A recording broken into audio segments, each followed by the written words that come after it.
tariffs on China and China fighting back. Marty, I'm trying to do the math here. What is 3 divided by 60? 3 billion divided by 60. I guess that would be 5%. Yeah. Something like, yeah, I actually did that. I can't believe I actually got that done. Roundabout. Yeah, we'll get our calculator out and figure that out and get back to you folks. But, shots fired, yes, Bernie.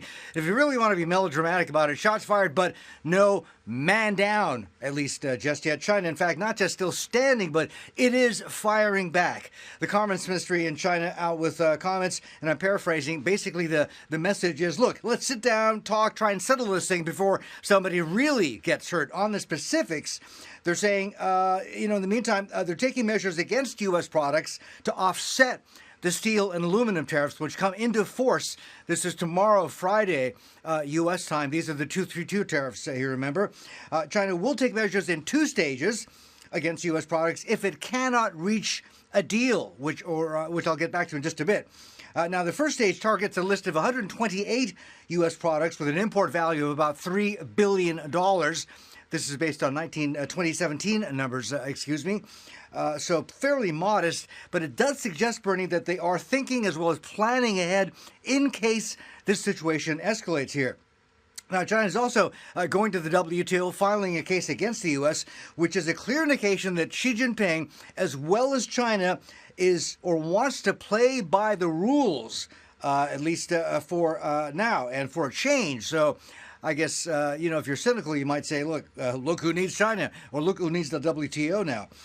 Key takeaways from all this, Bernie, quick. There's time and a wiggle room out of this situation. Both sides are talking. There could be a deal in the making.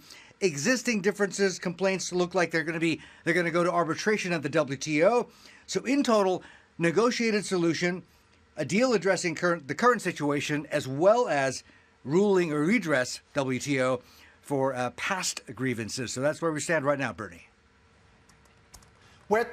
Marty, it looks like they're really hunkering down. As we heard from Secretary Ross earlier, he was using again that soup can argument as we've discussed this morning. They seem pretty adamant about.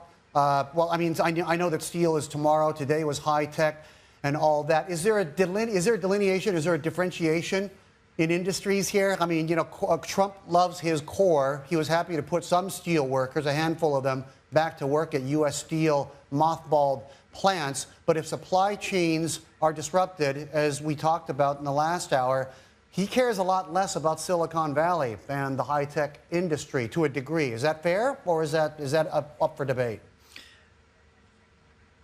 You might have a point there because, in this whole broader narrative of this fight for the future, for digital supremacy, and therefore superpower supremacy, you got to remember 2 things.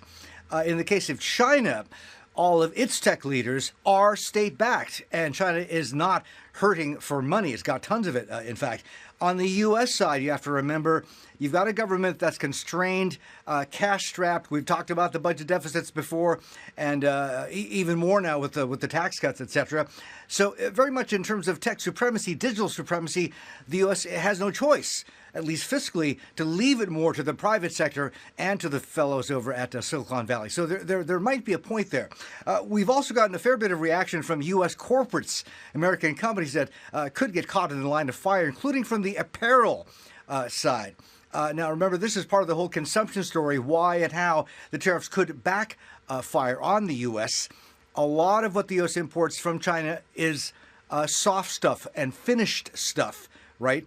With the tariffs, these goods could get a heck of a lot more expensive.